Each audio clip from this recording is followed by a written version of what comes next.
Olá, meus queridos irmãos e irmãs, sejam todos bem-vindos e bem-vindas a mais uma aula nesta terça-feira, 4 de outubro, dia de São Francisco de Assis. Em nome do Pai, do Filho e do Espírito Santo. Amém.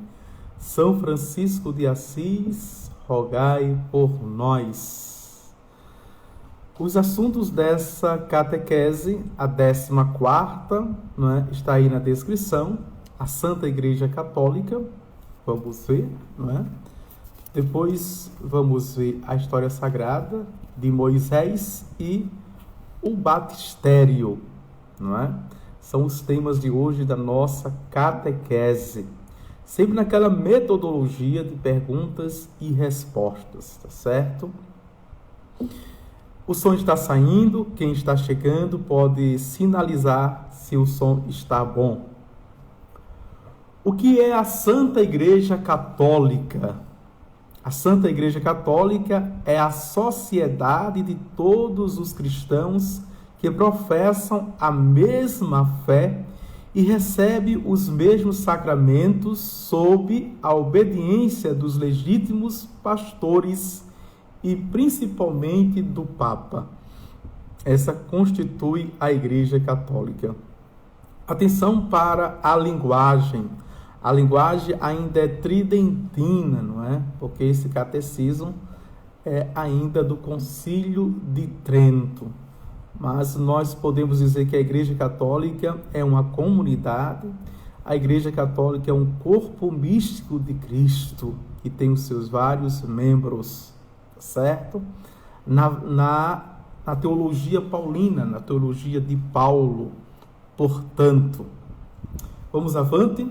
Quando rezamos o símbolo dos apóstolos, depois de ter professado nossa fé no Pai, no Filho e no Espírito Santo, acrescentamos: creio na Santa Igreja Católica.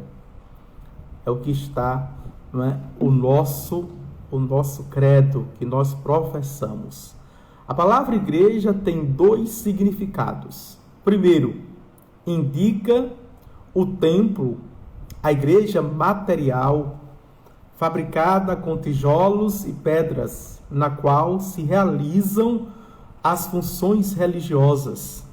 Segundo, indica a reunião, isto é, a comunidade, o corpo místico de Cristo, que também é a união de todos os fiéis. Assim, quando vocês falam de sua casa, pode entender a casa material ou as pessoas que compõem a família.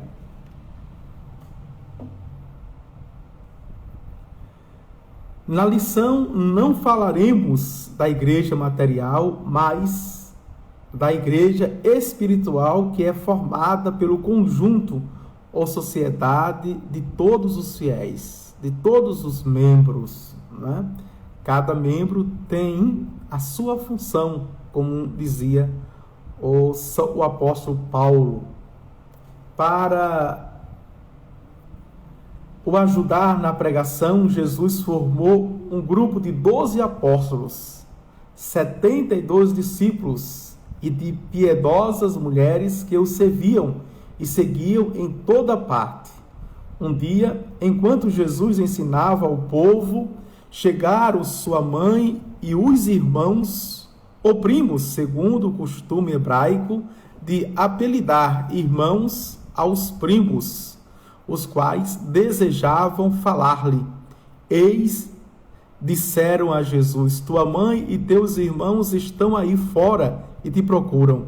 Mas ele lhes respondeu: quem é a minha mãe e quem são os meus irmãos? E, pousando o olhar sobre os que o rodeavam, acrescentou: eis minha mãe e meus irmãos. Quem fizer a vontade de Deus, este é meu irmão, minha irmã e minha mãe. Marcos capítulo 3, versículos de 31 a 34. Com essas palavras, Jesus não queria faltar de respeito a seus parentes e muito menos a sua mãe, que amava acima de todos, mas quis dar a entender que sua família é muito grande e que todos dela podem participar. A família de Jesus é a igreja. Participam da igreja todos os verdadeiros cristãos, isto é, primeiro, todos aqueles que são batizados. Os não batizados estão fora da igreja. Chamamos, portanto, não é, de pagãos. Segundo, professar a fé, a doutrina de Jesus Cristo, crer tudo o que nos ensina e praticar o que ele nos mandou.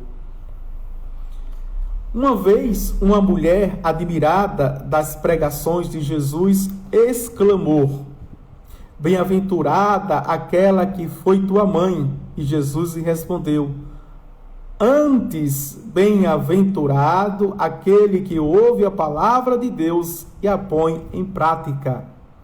Lucas 19, ou 11, 24 a 31.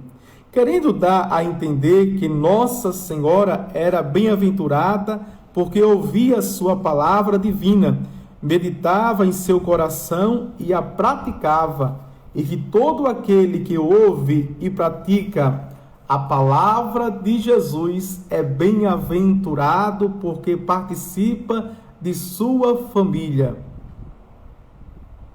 Terceiro, é preciso ainda participar dos sacramentos. Os membros de sua família vivem no mesmo lar e alimentam-se à mesma mesa. Os membros da igreja têm os mesmos sacramentos e todos se aproximam da mesma mesa eucarística. Quarto, obedecer aos pastores estabelecidos por ele. Quem manda na família é o pai e a mãe, e os filhos e domésticos obedecem. Assim é na igreja. Quem dissesse: "Eu creio em Jesus Cristo e na igreja, mas não creio no que dizem os padres", seria um verdadeiro cristão? Não. Quem despreza os pastores estabelecidos por Jesus Cristo, despreza ao mesmo Jesus Cristo. Ele certa feita disse: "Quem me ouve, a mim ouve. Quem te acolhe, a mim acolhe." Portanto, quem é o Papa? O Papa, que chamamos também Romano Pontífice, é o vigário de Jesus Cristo na terra, o chefe visível da igreja, com a sede em Roma. A palavra Papa significa Pai Universal e também Pai dos pais. Ele, na verdade, é o Pai de todos os fiéis e dos bispos, e chamado também Sumo Pontífice. A palavra Pontífice deriva de ponte e significa que ele é a ponte entre Deus e os homens.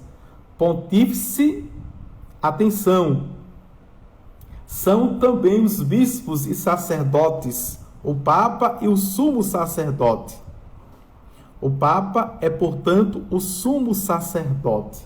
O Papa é o sucessor de São Pedro, que foi eleito chefe da igreja pelo próprio Jesus Cristo e, por vontade de Deus, estabeleceu sua sede em Roma. Eis porque a Igreja Católica se chama romana, porque o Papa, chefe visível, reside em Roma, da qual é bispo. São Pedro foi martirizado durante o império de Nero sobre a colina vaticana, onde ainda repousa seu corpo e onde surgiu o maior templo do mundo. Morto São Pedro, foi eleito Papa São Lino, depois Clemente, como temos na primeira oração, a chamada oração romana. Cada vez que morria o bispo de Roma, chefe da igreja, elegia-se outro. Os papas que até hoje se sucederam sobre a cátedra de São Pedro hoje já são 268, mais ou menos.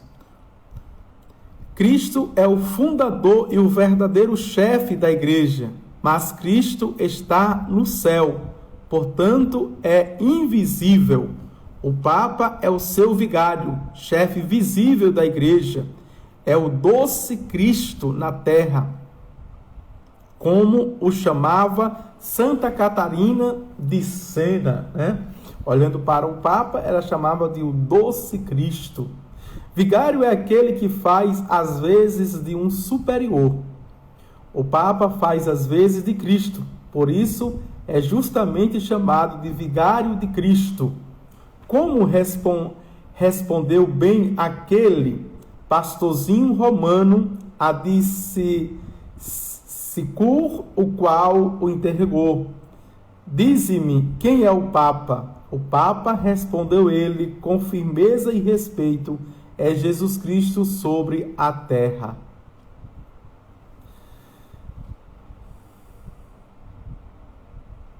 Esse amor, porém, deve ser ativo, um amor que saiba defendê-los dos seus inimigos, o amor que auxilie, quanto possível, as obras do Papa. Pode a Igreja errar quando nos manda crer alguma coisa? Atenção, olha a pergunta. Pode a Igreja errar quando nos manda crer alguma coisa? Não. A Igreja não pode errar quando nos manda crer alguma coisa, porque é assistida e guiada pelo Espírito Santo. É por isso é infalível, não é? Nas questões de doutrina, de moral e na nossa fé. Jesus Cristo dissera aos apóstolos: quem vos ouve, a mim ouve. Quem vos despreza, a mim despreza.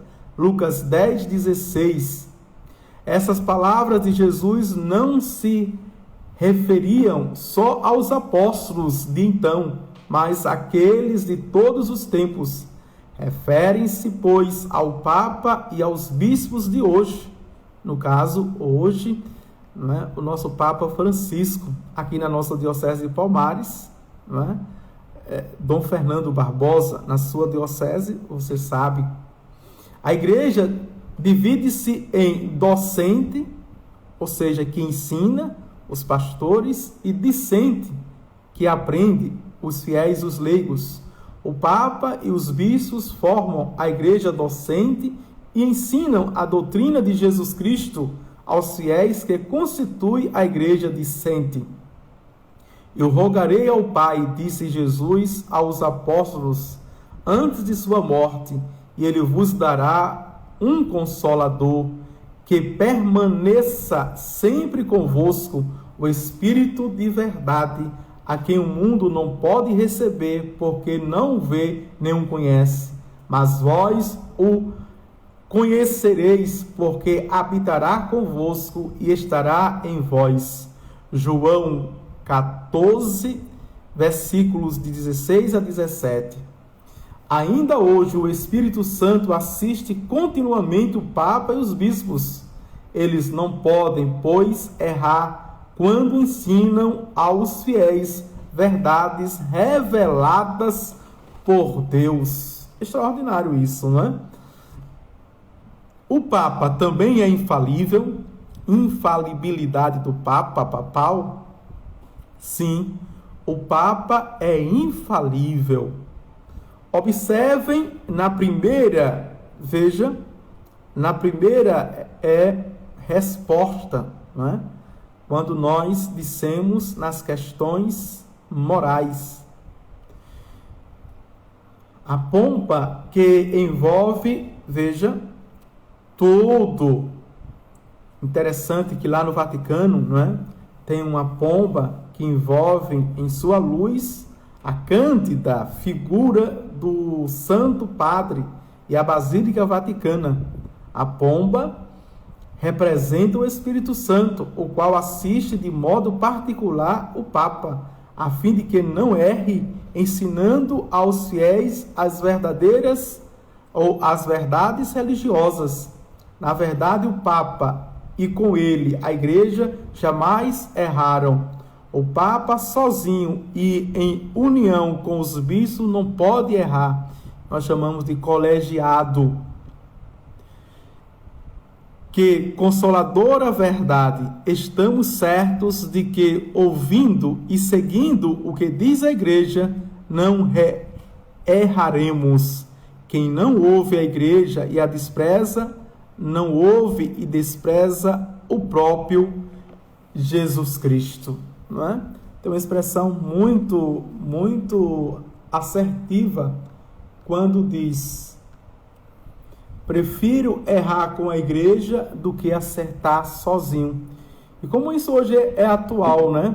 Diante de tantos bispos que querem fazer carreira solo, padres também que querem fazer carreira solo, tantos leigos, né? YouTubes da vida querem fazer carreira solo, religiosas, querem acertar sozinho. É preferível errar com a Igreja do que acertar sozinho. A Igreja não erra, como vimos na sua doutrina, ela é infalível, então nós não erramos, né? Quem obedece nunca erra, dizia Dom Bosco. Vamos agora para o segundo tema da nossa catequese, né? A história sagrada, a história de Moisés. Tá certo? Vamos lá. Tão rapidamente se multiplicaram no Egito os descendentes de Jacó, que 2 séculos depois da morte de José, formavam já verdadeiro e numeroso povo. Na primeira catequese, pela manhã, não é? Na história sagrada, falamos da história de José do Egito. E aqui a gente dá continuidade. Este aumento alarmou os egípcios de tal maneira que um de seus reis, chamado Ramsés II, o qual não conhecera a José, começou a persegui-los cruelmente. No princípio, procurou enfraquecê-los, impondo-lhes os mais duros trabalhos nas fábricas de tijolos. Mas como este meio não produziu o resultado desejado, ordenou terminantemente que todos os filhos varões dos hebreus fossem lançados no Nilo, logo depois de nascidos. Naquele tempo, nasceu Moisés, que havia de ser o libertador do povo de Deus, filho de Arão, da tribo de Levi. Moisés era lindíssimo. Sua mãe, que o amava extremamente, o ocultou em casa durante 3 meses, mas temendo depois que ele fosse descoberto, teceu um cestinho de junco, calafeteou com o banho de bedume e pés, acalmou nele o querido filhinho e assim o colocou entre os caniços nas margens de Nilo, entregue à proteção de Deus. Pouco depois, permitiu Deus que a filha do faraó viesse tomar banho naquele sítio. Percebendo ela a cestinha que flutuava entre os caniços, mandou uma de suas damas apanhá-la. Ao abri-la, viu que encerrava uma criança extraordinariamente formosa que estava a chorar. Teve compaixão dela e disse: pobrezinha, é filho de algum hebreu resolveu salvá-lo. Precisava de ama de leite para o recém-nascido. Maria, irmã do menino, que estava viajando nos arredores, aproximou-se naquele momento e disse: Quereis, Senhora, que eu vá chamar alguma mulher hebreia para dar leite a essa criança?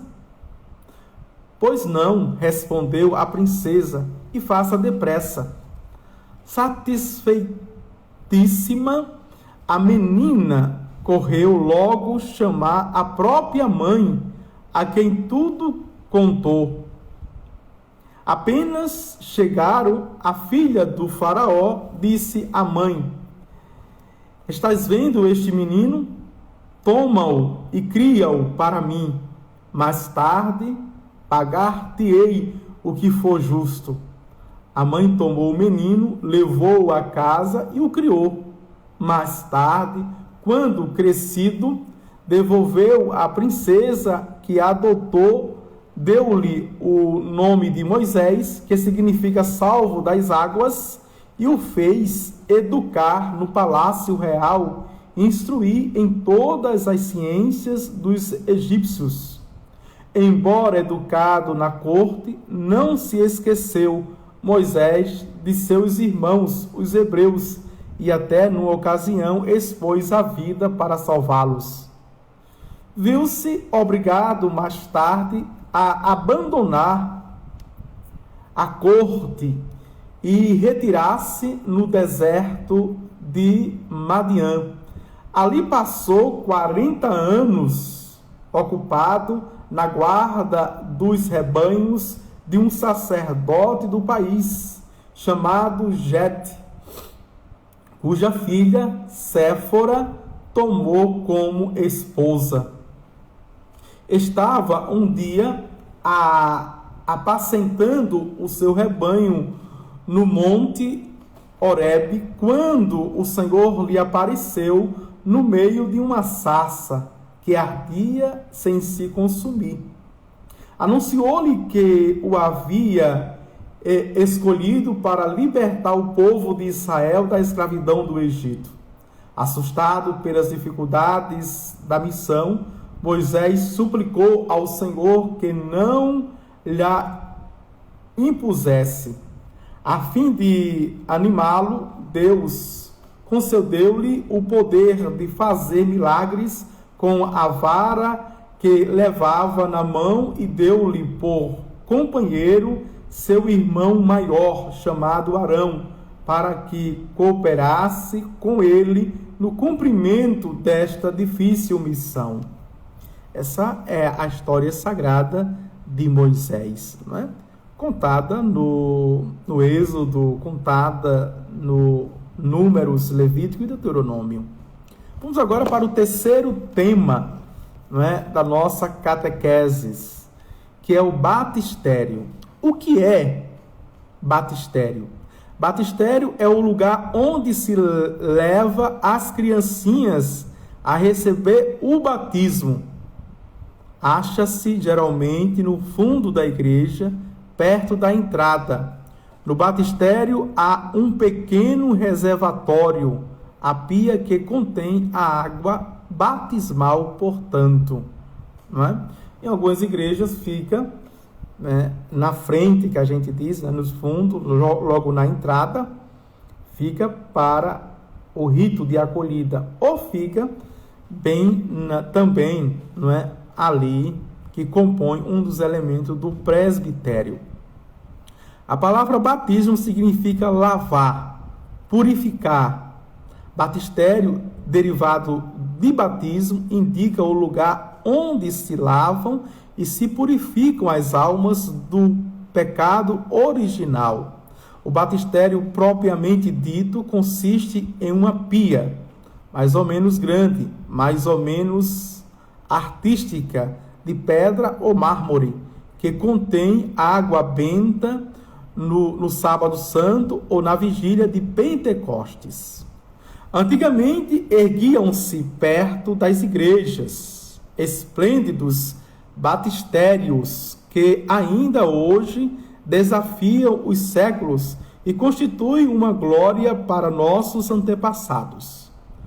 Hoje, a pia batismal não é senão uma simples pia situada no fundo da igreja ou na sacristia. Quase sempre a capela do batistério está sob a proteção de São João Batista, como lembrança do batismo de penitência que ele pregava e que Jesus quis receber de suas mãos. Frequentemente a imagem de São João Batista domina a própria pia. Antigamente a pia era muito grande porque se usava o batismo de imersão, não é?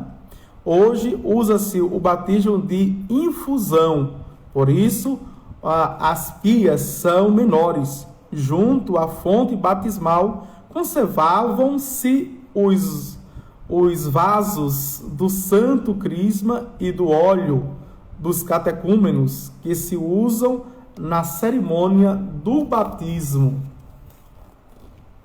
O batistério é um lugar sagrado. Ele nos lembra o nosso batismo, o dia em que a água lustral desceu sobre a nossa cabeça e nos tornou filhos de Deus.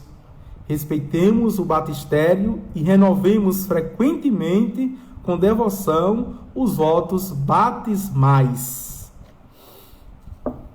E aqui, para encerrar esta aula, eu quero contar uma história ou dar um exemplo. A feiticeira tem como tema: Mariana andava majestosa com o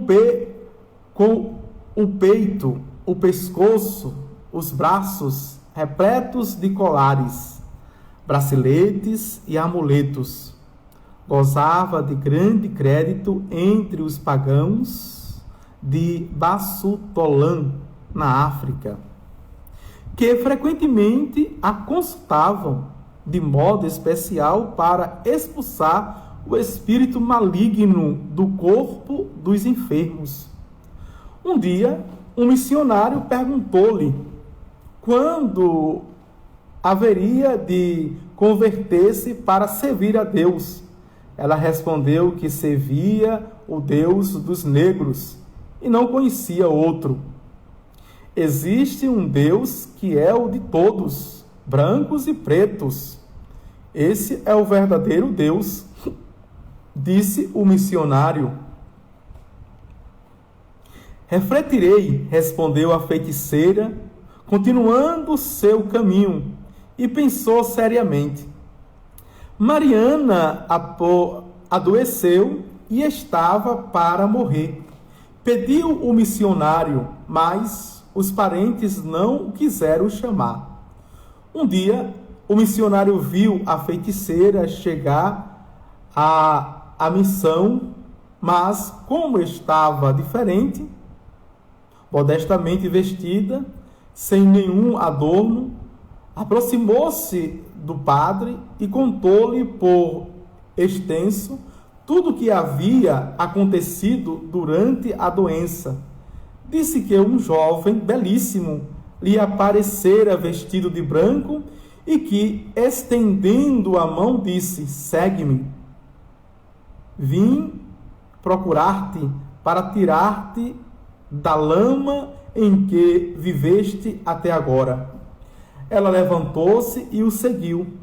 Um rio escuro e barrento estendia-se diante dele, e enquanto ele caminhava, a flor da água, sem sujar-se, ela afundava e foi bater contra um escolho.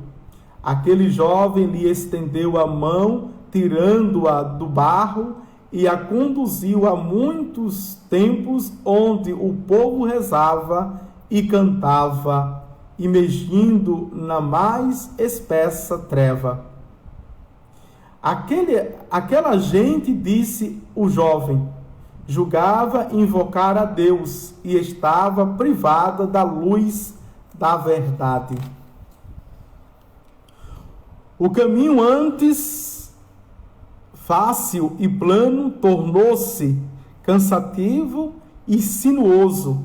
Tendo chegado ao cume de uma montanha, viu a igreja bela, cercada de luz, e o guia a constrangiu a entrar. A igreja estava repleta de cristãos vestidos de branco que rezavam. Também o missionário rezava ajoelhado diante do altar. O jovem lhe disse: vai, ajoelha-te diante daquele sacerdote e ser boa cristã. Regressando à sua pobre cabana, pedira insistentemente o missionário, mas os parentes lhe recusaram. E tendo apenas melhorado, veio à missão a fim de converter-se. O missionário explicou-lhe o significado da visão, aconselhou-a a refletir na bondade de Deus, que a tirara do paganismo imundo e a conduzia diretamente à Igreja Católica. Inscreveu-a entre os catecúmenos, depois a batizou e agora ela é uma ótima cristã. Extraordinário, não é? Na revelação, Deus usa por primeiro o missionário, depois, não é? Aparece em sonhos para converter, para tirar das trevas. E assim, infelizmente, muitos cristãos são conscientes que servem ao Deus verdadeiro, que na verdade não estão servindo, servem aos deuses falsos. Existe também muitos católicos, não é? Nas suas crendices, nas suas superstições, vejam, nas suas idolatrias, estão servindo aos ídolos e aos deuses falsos do que ao Deus verdadeiro. Precisamos sempre nos converter. Em uma dimensão ou outra, precisamos, nos reorientarmos para Cristo, o único mediador, e salvador de todo o mundo e de todas as pessoas. Louvado seja o nosso Senhor Jesus Cristo, para sempre seja louvado. Agora eu quero vos abençoar, invocando a poderosa intercessão de São Francisco de Assis. Abençoe-vos Deus Todo-Poderoso, Pai, o Filho e o Espírito Santo. Amém. Tchau, tchau. Até a próxima, se Deus quiser.